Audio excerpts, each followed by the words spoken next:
Can you beat Elden Ring while changing weapon class after we kill every boss? Sort of. The reason I say sort of is because we will not be changing weapon class every time we kill an overworld boss such as Grail or the Putrid Avatar in Caelid for runes. This does not apply for the Bloodhound Knight Darrowell either, which will be killing to get other weapons. There are other examples of this, but what counts as a boss in this run is either a remembrance boss or a boss that leads to a remembrance boss, like Commander Niall, Loretta, or Godfrey. With that being said, let the run commence.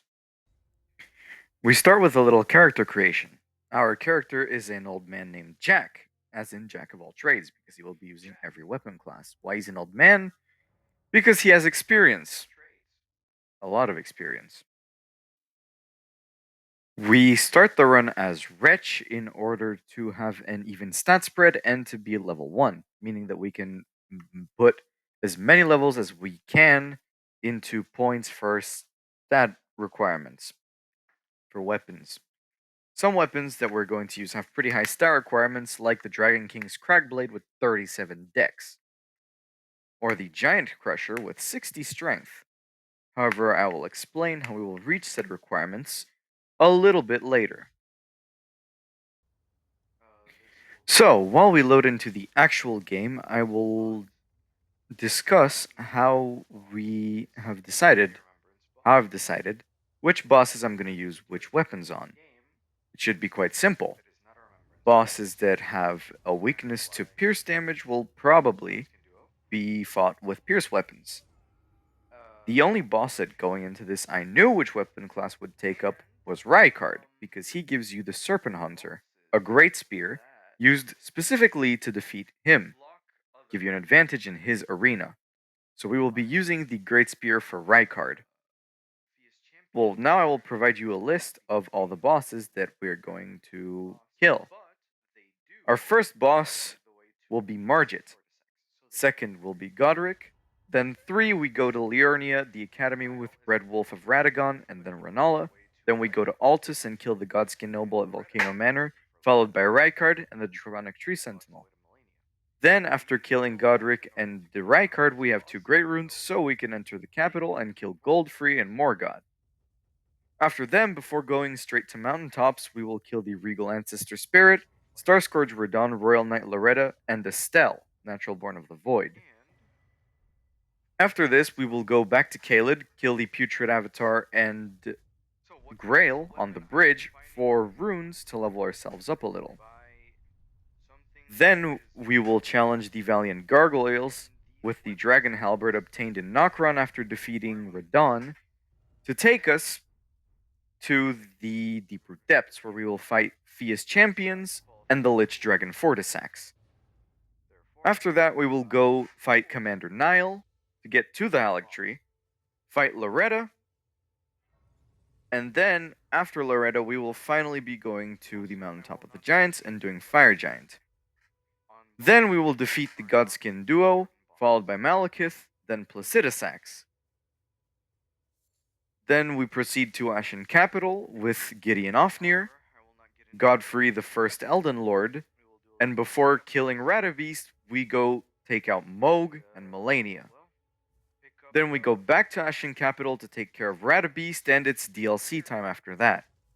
Our first boss will be Golden Hippo, because he is guarding the entrance to Shadow Keep, and a few Scatter Tree fragments. After Hippo, we will kill Gaius, so that we get access to the Scatter Tree Chalice, and get many Scatter Tree fragments from there. After Gaius, we will be going after Rennala for runes and her remembrance. After Rennala, Scatter Tree Avatar and Matir, followed by Mesmer. Putrescent Knight follows Mesmer, and then we'll take out Dancing Lion in order to unlock Enir Illim and defeat Romina to burn the Sealing Tree. Then, as our penultimate boss, we will fight Bale, and as our last boss, we will be fighting Promised Consort Radahn.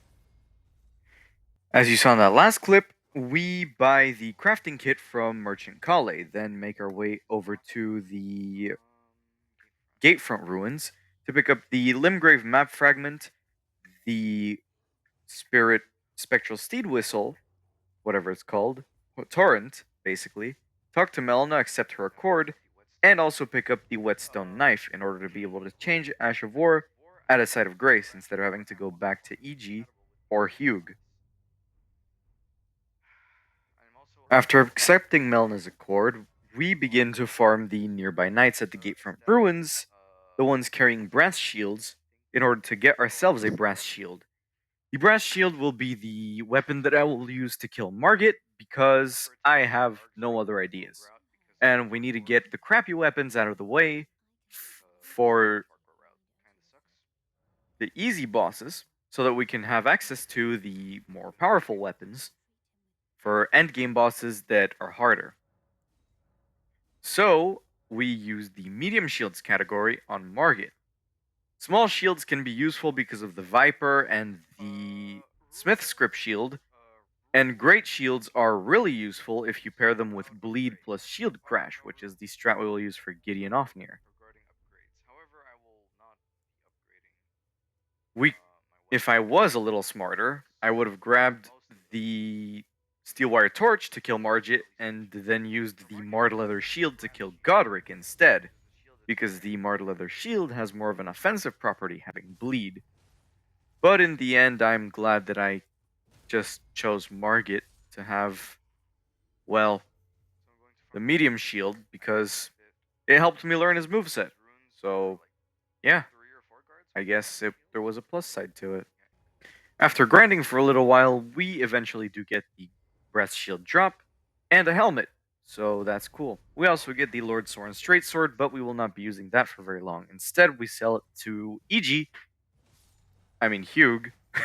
Hugh, the blacksmith at Round Table, to give us a few more runes. Then, we head up to the Stormhill Shack and into the Castle Ward Tunnel to face off against our first boss of the run, Margit.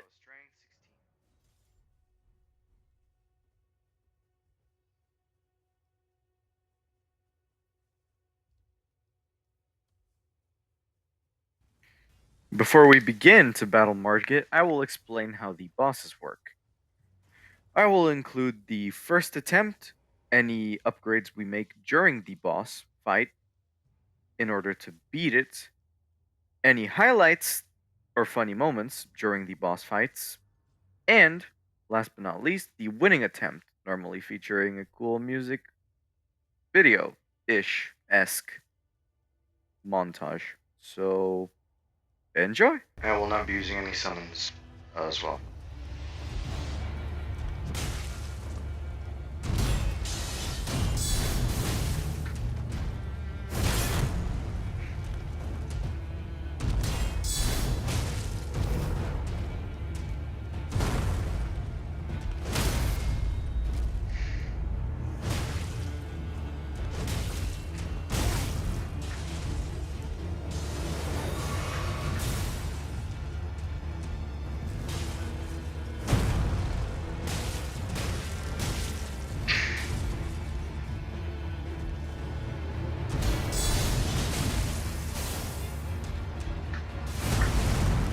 Okay.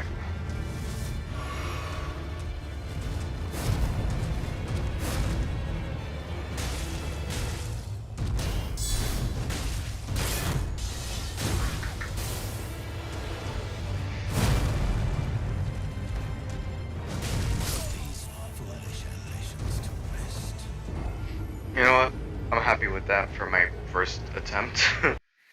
Yeah, as you can see, my first attempt was not that great. I don't know his moveset, I kinda suck at Margit, and the shield does 30 damage per R1. So I decide to put it off for now and go to Dragon Barrow instead to, you know, kill Grail and get some runes.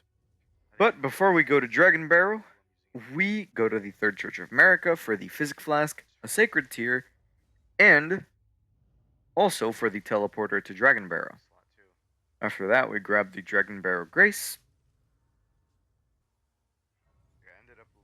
and make our way to Fort Farith, where we grab the Radagon Source Heal.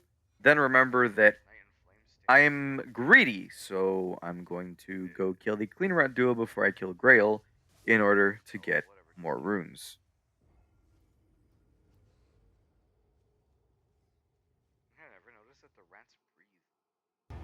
Or that I'm just not really that comfortable with.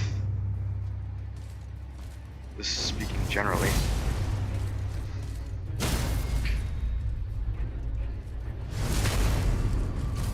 So we do this, and then we charged our 2 and Lion's Claw right after.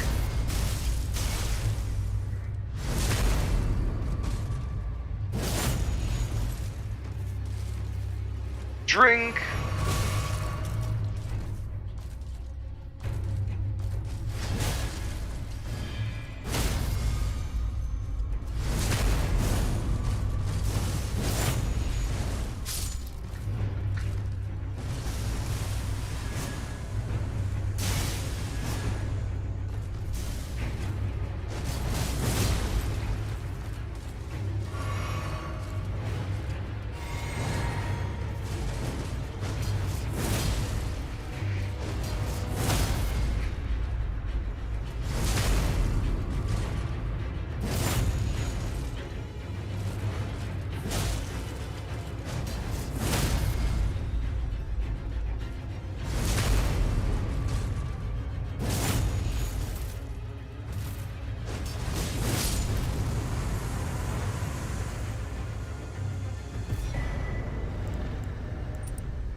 Okay. So, that took a while. Now, where were we? We were at the part where we make a defenseless, old, decrepit dragon bleed out by hitting its ankles repeatedly. Just to enrich our character. Yeah, most tarnished are morally questionable.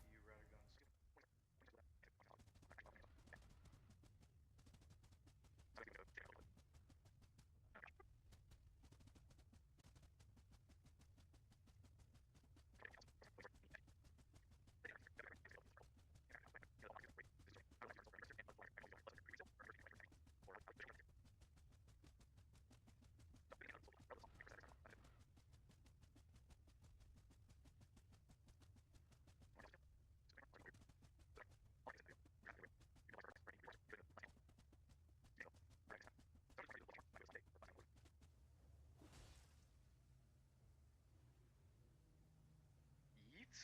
Hello?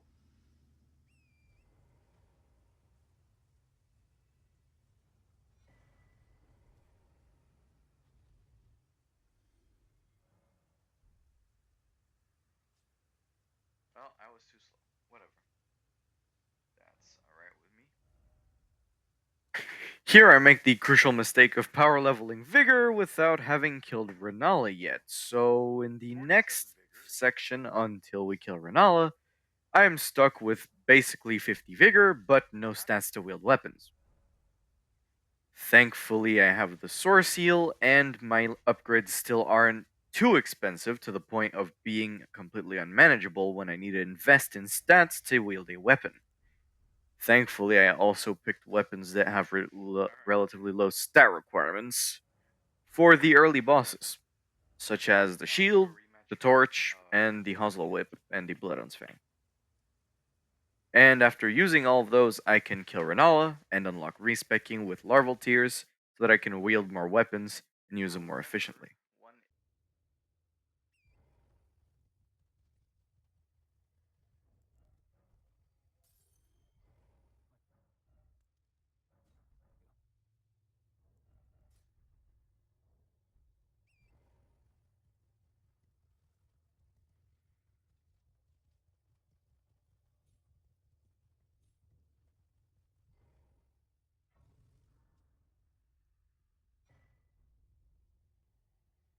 For a little bit of added setup, I also went to the Cathedral of Dragon Communion and bought the Great Helm from the Nomadic Merchant. This extra little bit of armor did not um, give me 51 poise, sadly, but it did help me counteract the minus 15% damage negation from the Radagon Sword Seal. So, in the end, it was a worthy investment, and I'm glad I spent my time farming these knights. So, our current gear is the Brass Shield plus 4, Great Helm, Banished Knight's Chestplate, and Gauntlets. I gave up getting the pants because they would put me in heavy load anyways, and I just couldn't get them after like an hour of farming the guys. So, I will go back to the Cathedral of Dragon Communion later when I have a little more equip load to get the pants. But for now, I'll keep the Great Helm, Gauntlets, and Chestplate.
Let's go!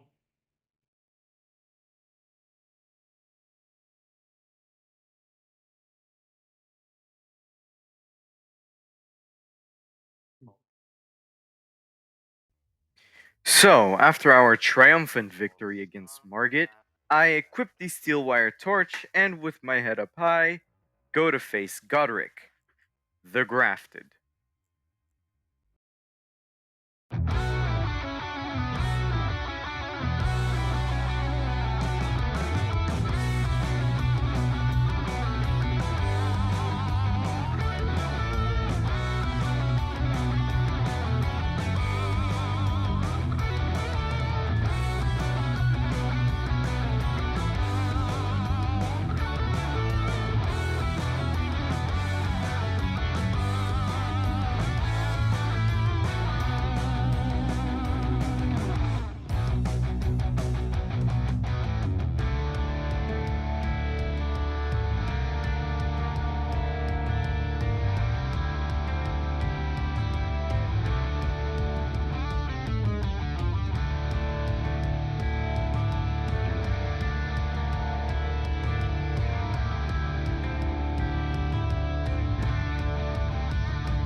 As you can probably guess, I was completely stoked when I beat Godrick on my first attempt.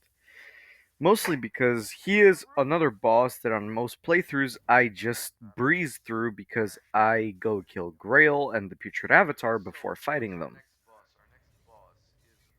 However, I was surprised to have known his moveset pretty well and only having been hit a couple times throughout the fight.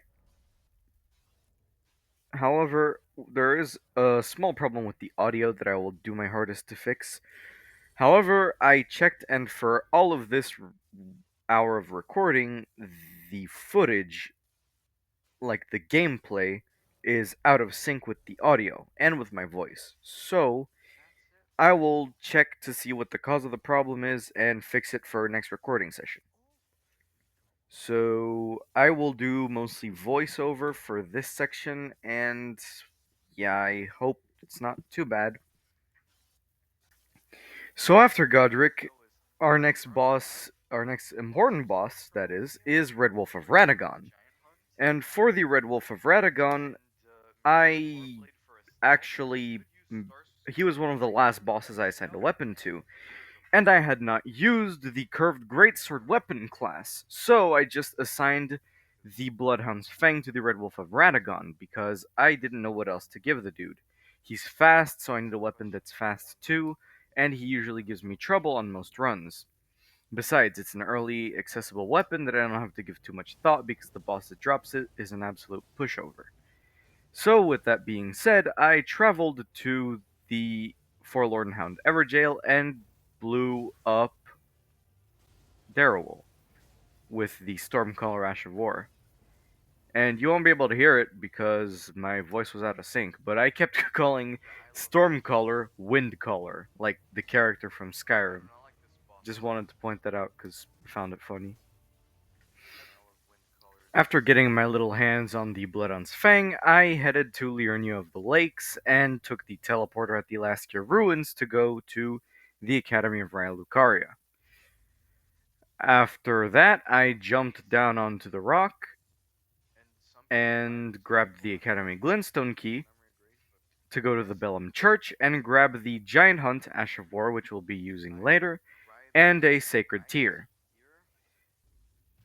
I also went to I went back to the side of Grace and I went to the teleporter in another little house thing, little gazebo, that took me to the west of Liurnia, where Iji is. So I grabbed Iji's Grace, and that is where we will obtain the Sword of Night and Flame for a later boss as well. Then I went to the Academy Gate town and killed Dialos Hoslo for the Hoslo's Petal Whip. And his voice line when you kill him is actually kind of sad. So, yeah. He says something like, I truly am the shame of the House of Hoslo.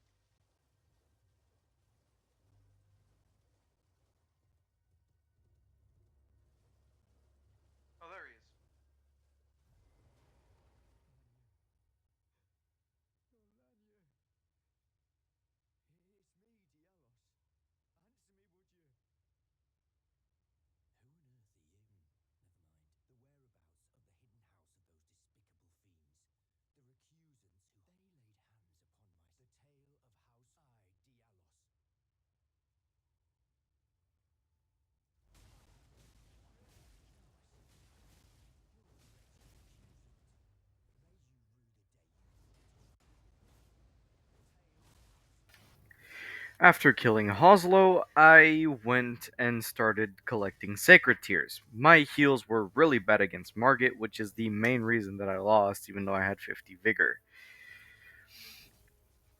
My flasks were +3 at the time of fighting him.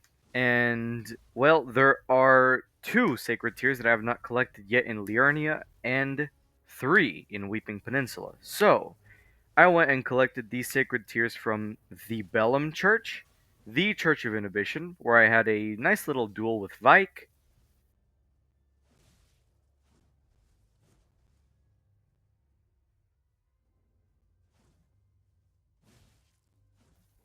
the Kalu Baptismal Church,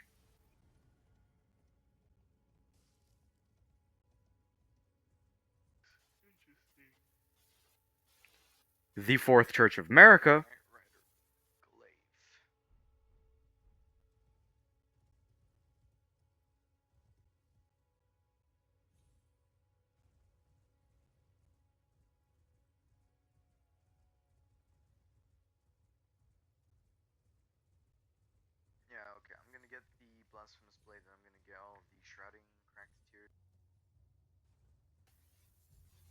And the church next to the Erd tree, whose name I forgot, but I will put in text.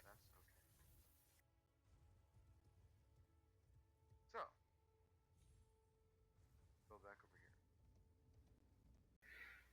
here. After this, we make our way to the Academy of Raya Lucaria with our Bloodhound's Fang in hand to take out the Red Wolf of Radagon. Once in the academy, I realized that the sorcerers who are normally guarding the front gate weren't there. And more than that, the gate wasn't there either, and neither was the floor. So, we encountered a very strange visual glitch, but it fixed itself when we rested at a nearby site of grace.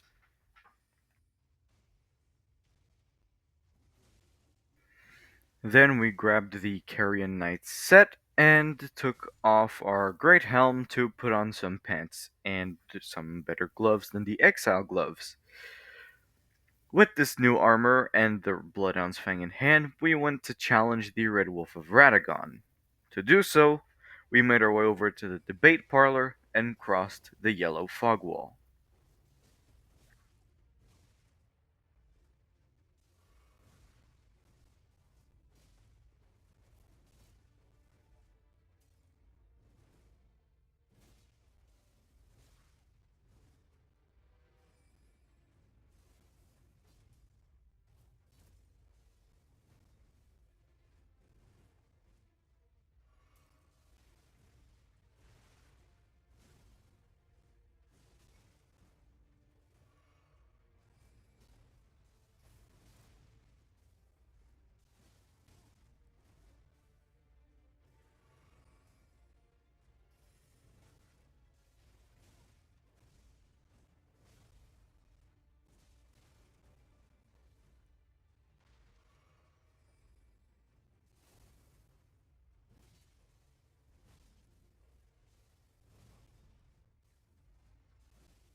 So, after that fight with the audio still unsynced for some reason, I swear I don't know what's doing this. I tried to fix it and I just couldn't find anything. So, if you know, please let me know down in the comments. Anyways, after this painful fight against the Red Wolf of Radagon, I'm glad I used Bloodhound's Fang on him because it's a really good weapon and I'm bad at this fight. It was time to move on to Rennala with the Hoslow Pedal Whip. Yeah, good luck to me.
Yeah, so as you can see, the whip does not work very well against Rennala. I gave it a try like 20 more times, and the result didn't really change that much. I got her to about a tenth of her health bar, but then she just started spamming summons. Like, there was a giant plus a Bloodhound Knight plus a dragon at one point. So, I didn't even know that was possible. I thought she could only have one, then I saw that there were two at once, and I was like, oh. And then there were three at once, and I was like, oh. Besides, I was out of healing, and yeah, no, just the whip doesn't work. But earlier on Moongrum, I saw that it was actually pretty decent against NPCs. So, in order to make my life easier, I switched the weapon that I was going to use for Fia's champions to the whip and used their weapon, the hook claws, against Rennala. Here's how that went.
So, as you can see, the claws are a phenomenal weapon.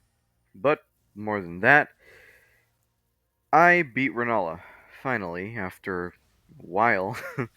Like 20 something tries with the whip that all took really long. It was breath of fresh air to finally take her out, really easily with the claws. But most importantly, now that we've killed Rennala, or felled Rennala, because she's still alive, we have access to Rani's quest and respecking.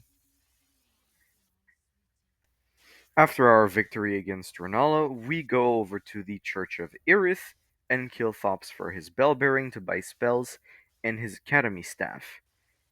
For our next boss, the Godskin Noble, because I gave him the Glintstone staff category.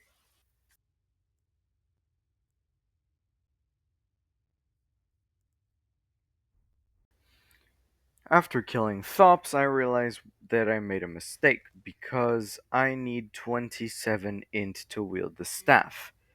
On top of that, since it is a regular smithing stone weapon, it is much more expensive to upgrade than a somber weapon. So, to counteract my little oversight, I make my way to Kaled and grab the meteorite staff because it has much better sorcery scaling since it is not upgradable. Since I was already in Kaled, I also decided to grab the rock sling spell because it is a very decent, actually, it's one of the best sorceries in the game. Plus, the meteorite staff boosts gravity sorceries, and rock sling is a gravity sorcery. So I thought that this would carry me in the fight against the Godskin Noble.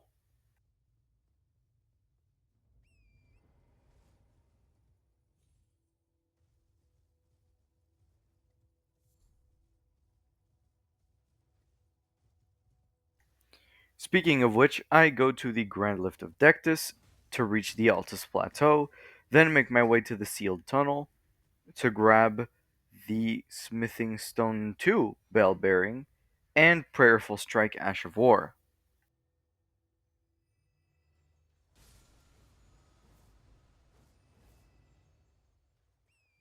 Then I made my way to the Volcano Manor to face off against the Godskin Noble. Here's how that went.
So here, a fight that I thought was going to be easy was actually a really big problem for multiple reasons. Reason number one being that my effective intelligence is only 20, because I do not have any intelligence boosting gear, talismans, or others other than the intelligence not crystal tier, which only gives me plus 10, and since I have 10, that's only 20. And the meteorite staff is good because it has an S scaling and intelligence, and early mage builds should spec to 40 or so in order to be able to use powerful spells. And that's another problem that I cannot really use powerful spells for two reasons. Number one, my int is really low, and number two, my mana bar runs out really fast. And I can't really spec most of my flasks into blue flasks because then I can't heal. Finally, another problem, the last problem actually, is just that I don't have 51 poise, so I get interrupted during my casting animation, and even Carrion Slicer, which is known to be a DPS machine, doesn't even scratch this dude. So, after seeing this futile attempt, I decided to switch weapon class immediately. I was not going to attempt any further with the staff. So I decided to use the whip because I could use the staff later when I was slightly higher level against Fia's champions because of spells such as Night Shard and Night Comet being undodgeable by tarnished NPCs because they are invisible and cannot be input read. Another reason is because I will have more larval tears by then, because right now I don't really feel like going out to get them and wasting one just to kill one boss that can easily be defeated if I just use another weapon class. After I kill the noble, I go pick up the serpent hunter and begin the fight against Rykard.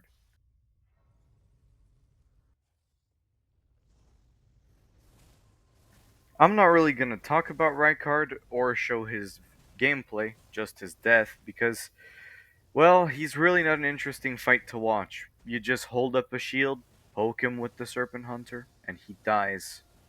Because the shield also blocks all of his attacks. However, I am going to explain a little bit on how I got the idea for this run. So I've been an Elden Ring player for 3 months now, which means I'm relatively new, and well, I'm bad. But I got an idea for doing challenge runs because I got into Elden Ring because my friends got me in. Like they literally just got me hooked on the game. And I started watching Elden Ring content and came across content creators that do challenge runs, like only leveling a specific stat or weapon restricted runs, copying bosses runs. Really, really cool stuff. However, one category that I'd never seen that I think would have been really fun to watch is changing weapon class after each boss. So yeah, that's what that's really where this idea came from. Me wanting to make the video that I had not seen yet for others to be able to enjoy.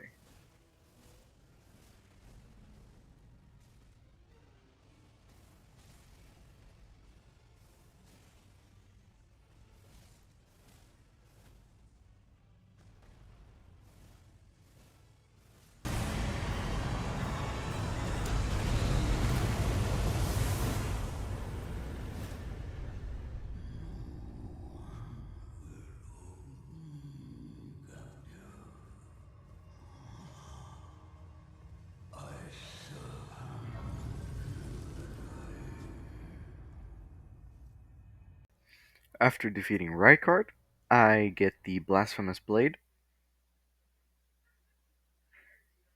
I go get smithing stones to level it up to +9. And with this newly found weapon, I go kill bosses for runes and tears.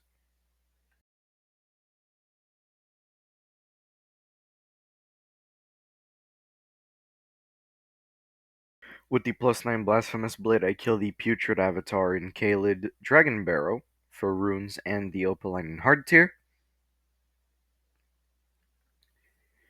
I kill the Putrid Avatar in Caelid North for the Flame Shroud and Crack tier and Green Burst Crack tier.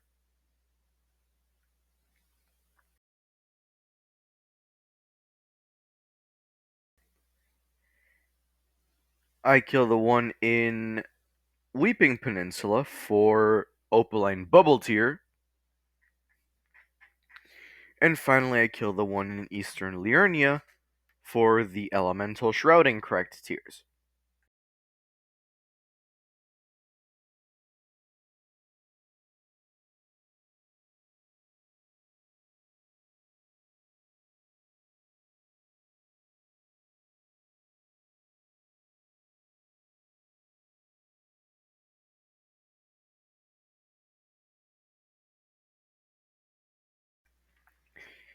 After that, I killed Flying Dragon Grail in Caelid on the Bridge for runes to level up more faith so that I can use the Golden Vow incantation to buff myself before battles.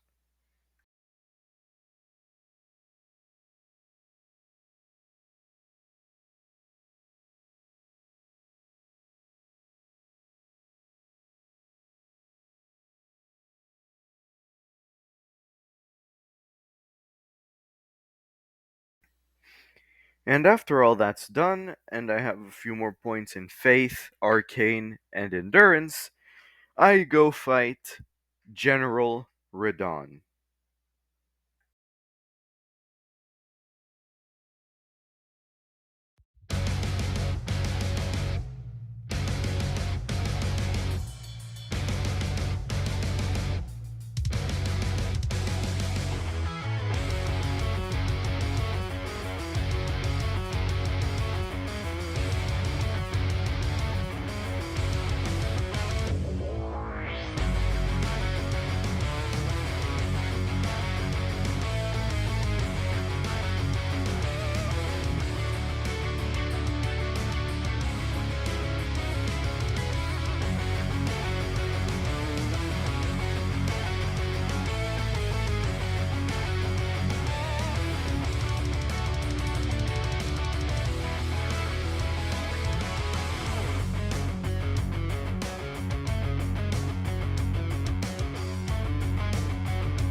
So, after killing Radahn, I did some more prep for later bosses, got the Radahn's Great Bow, or Lion's Great Bow,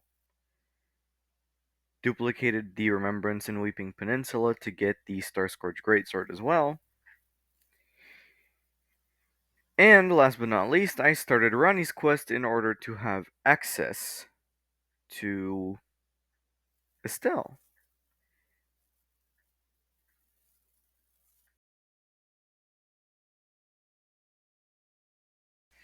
But in order to begin Ranni's quest, I fought Loretta. For Loretta, I chose the medium bows category, and I was actually positively impressed by both the Reduvia and the longbow, because they are both weapons that I would have never considered using, because, oh, daggers, small, weak, and puny, and, well, bows have a reputation of sucking in Elden Ring, but I was pleasantly impressed by both. The Reduvia did an insane amount of bleed build-up to Radahn, and the longbow's Ash of War Mighty Shot was actually pretty good at micro-staggering Loretta and doing pretty decent damage from a distance.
After that, I have a little chat with Ranni the Witch in order to begin our quest, which we can now do after having killed Radahn.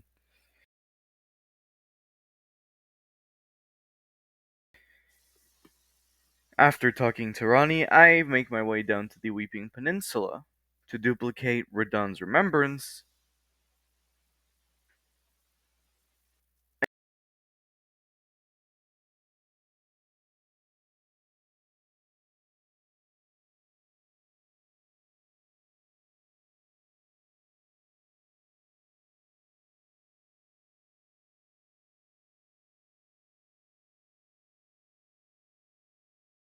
And then I take it to the Round Table Hold to trade in his remembrance for the Starscourge Greatsword and the Lion Greatbow.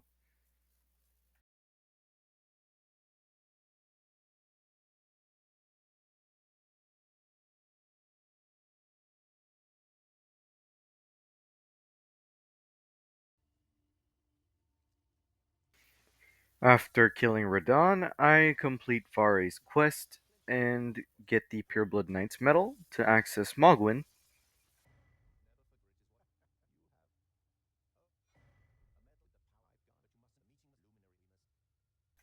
Then I go to Altus and kill the Draconic Tree Sentinel to access the Royal Capital. After killing the Draconic Tree Sentinel, I also go back to Round Table Hold to buy the Curved Sword and fight Godfrey.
After defeating Godfrey, we unlock the Bolts of Grandsax and head straight to Morgoth.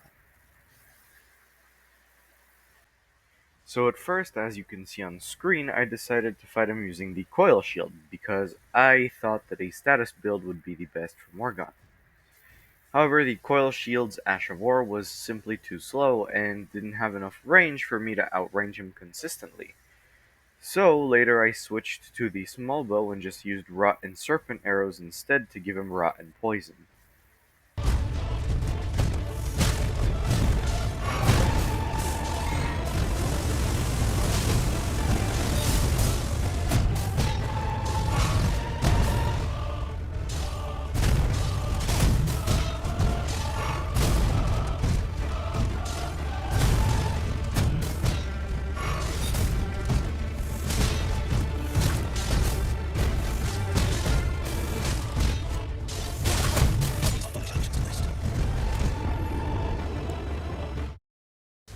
After giving him a couple of attempts, I decided to take a break from Morgoth and went to Nokron.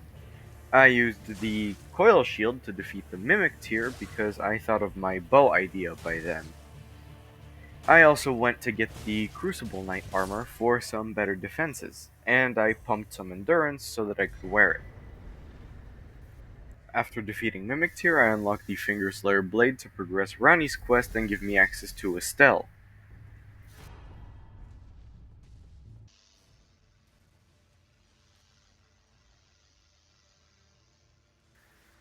Before progressing the rest of Ranni's quest, I decided to take a shot at Morgoth with the small bow, since I bought the crafting recipe book for Rot arrows and bought a bunch of serpent arrows from the isolated merchant in Dragonbarrow.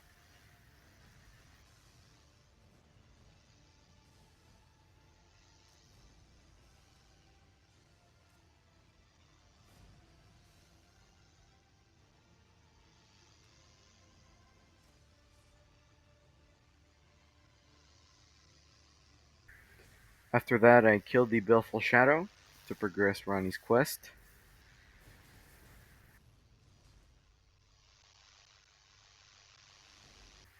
Then I went to pick up the Spirit Ash for Lutel the Headless to use against Regal Ancestor Spirit.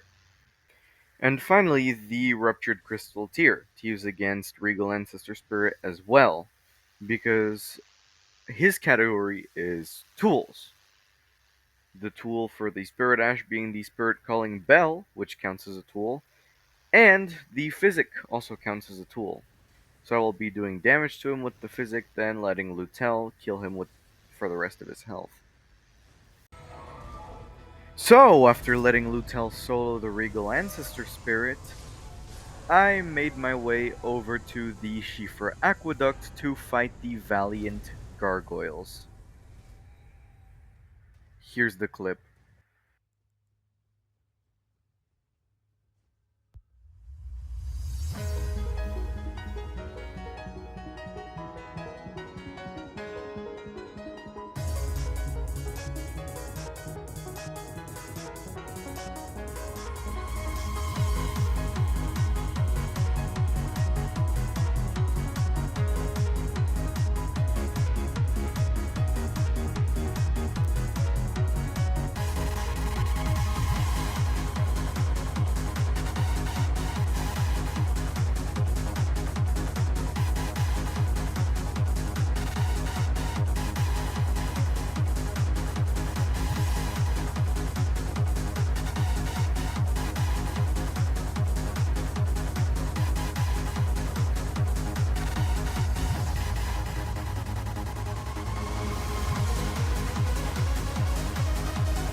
So, after defeating the Valiant Gargoyles, I do the Millicent quest for the Prosthesis Wearer Heirloom, which will allow us to wield the Bolt of Grandsax in our upcoming fight against the Lichdragon Fortissax.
After killing Fortissax, I move on straight to Astel.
After killing Astel, I kill the Fell Twins to activate Morgoth's Great Rune, and then proceed to completely forget about it. Seriously, I didn't use a single rune arc in this whole playthrough.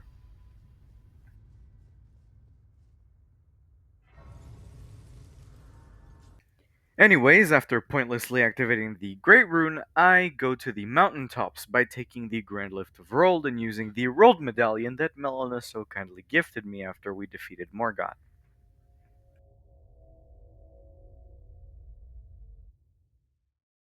But before progressing further into the mountaintops, I went to pick up the Star Fists and then square off against Commander Niall.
After Niall, I grab both pieces of the Holic tree medallion and make my way to Miquella's Holic tree, where we fight Loretta,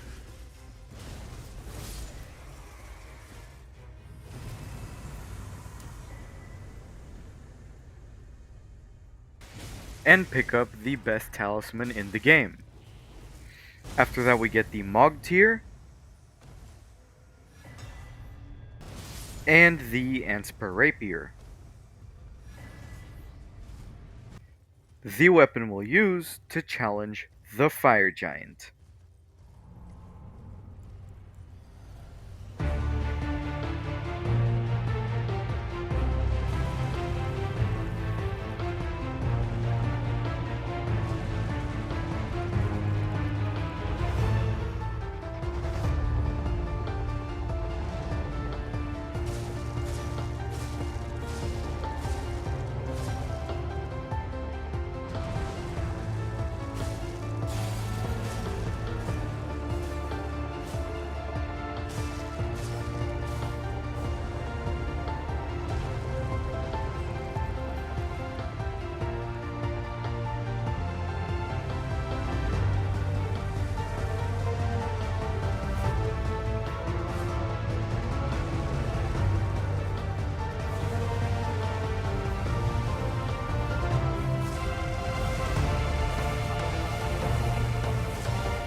And with the Fire Giant dead, I ride up to the Forge of the Giants and rest at the Grace.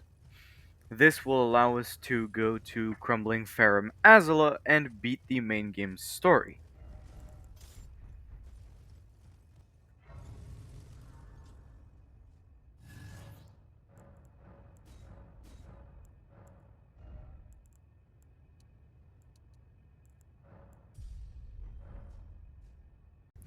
Without wasting too much time after killing the fire giant, I head to Crumbling Ferrum Azula to fight the Godskin duo.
Let's not waste any more time because the runtime is starting to get long, so let's just go straight to Maliketh.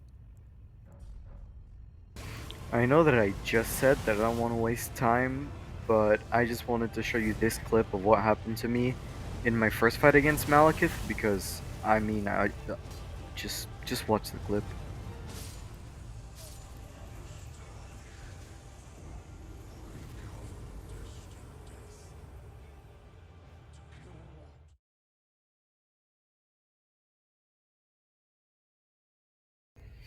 Yeah, so for those who didn't understand what just happened, I killed him, but I had destined death on me, so my health was draining and I was out of flasks. And since this dog has the most prolonged death out of any boss in this entire game, Of course, I didn't get the kill, even though he killed me after I had already killed him, if that makes sense.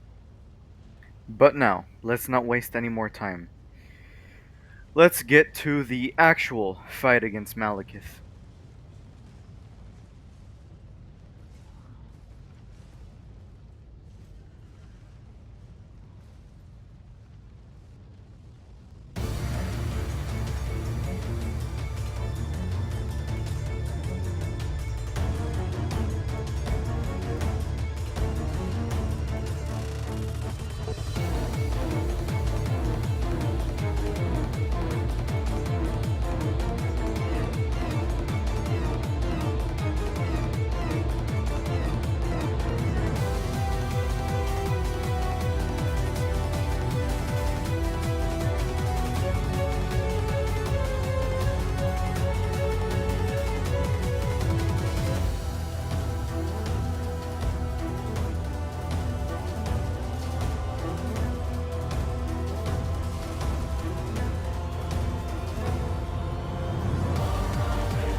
Before we do Ashen Capital, I just want to say that we go fight Placidussax, which you'll see from the gameplay. I would also like to say that I normally hate Placidussax, and I was expecting to be stuck on him for like an hour, but I beat him on my first try. Like, this isn't a joke. I legit beat him on my first try.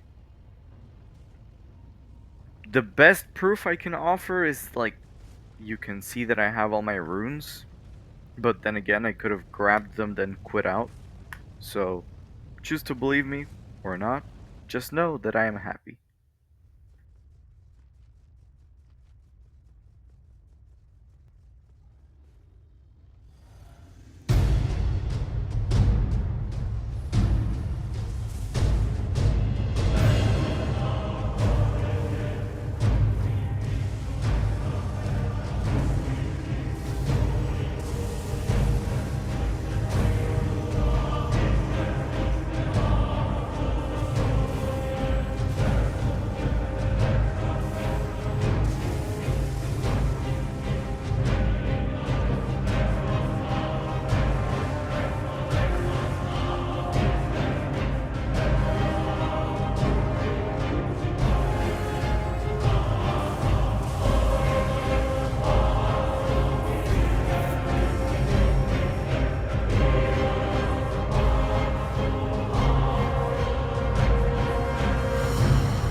After killing Placidussax, we move on to Sir Gideon Ofnir, the All-Knowing.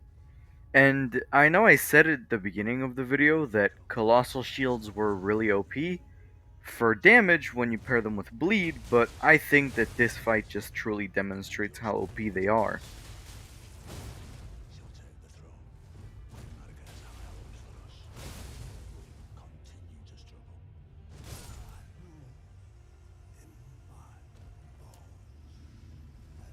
Yup, you did see that right.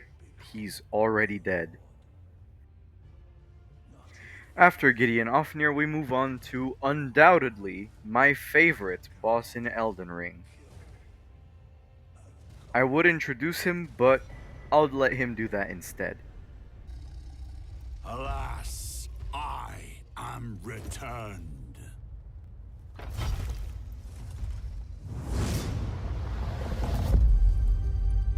To be granted audience once more.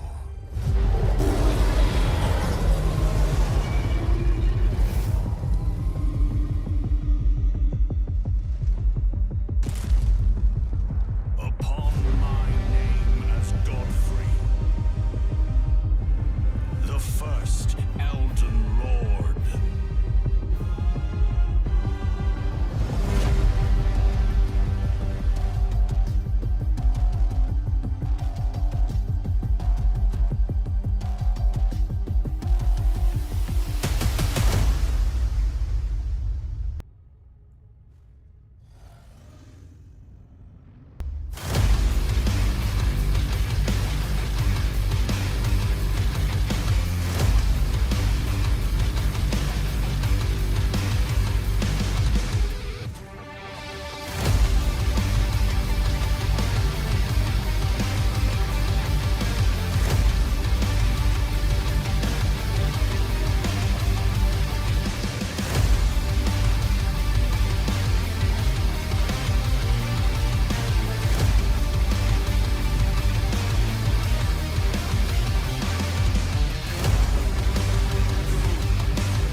I've given thee courtesy enough.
So, after felling the man, the myth, the legend, you may be inclined to think it's time to face Radagon. However, our deeds out of the Erd Tree aren't done yet. We still have two loose ends to tie up. Moog, the Lord of Blood, and Malenia, Blade of Mikola. Moog is an absolute pushover, in thanks to no small part to my build, because, well, he's very weak to bleed, and let's just say that the Grave Scythe with soft capped arcane and occult scaling does a lot of bleed. I mean, just look, we don't even let the poor dude breathe. He doesn't even get to phase transition before he's already dead on the ground. poor thing.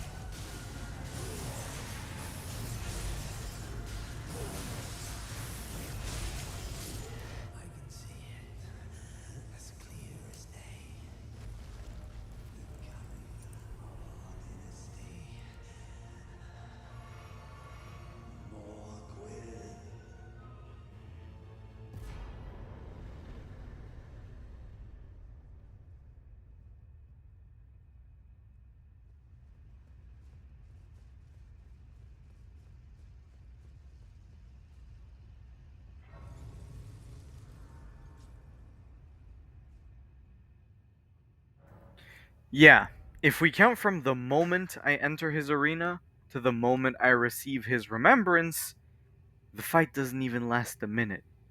And if it's to the moment that I deliver the last blow, the fight lasts less than 40 seconds. That's how OP you can make certain builds in Elden Ring. But now, we move on to a much greater challenge. Malenia.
And after defeating the woman who had never known defeat until she met me 100 tries later, we finally move on to Radagon and Elden Beast.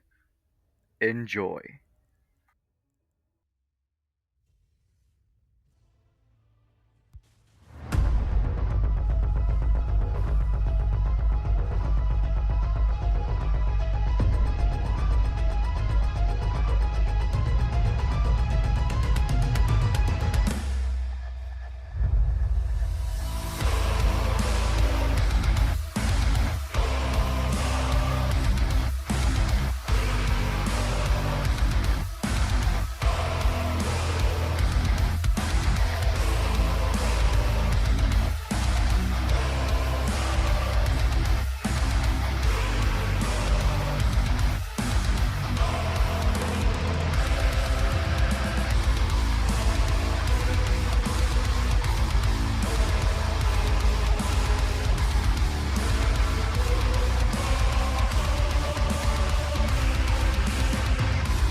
And with the Elden Beast dead, I touched the fractured Marika, mend the Elden Ring, become Elden Lord, and confirm that yes, you can beat Elden Ring's base game while changing weapon class after every major boss.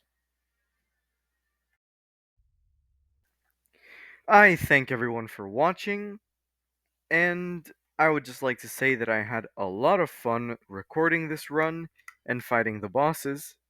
I did get frustrated at a couple bosses like Malenia and Maliketh, but all in all, I had a lot of fun recording this run, and I would like to thank my friends for having gotten me into Elden Ring, and I would like to give credit to other content creators, Bushy, Torsads, and Toto Triceps, for inspiring me to do Elden Ring challenge runs.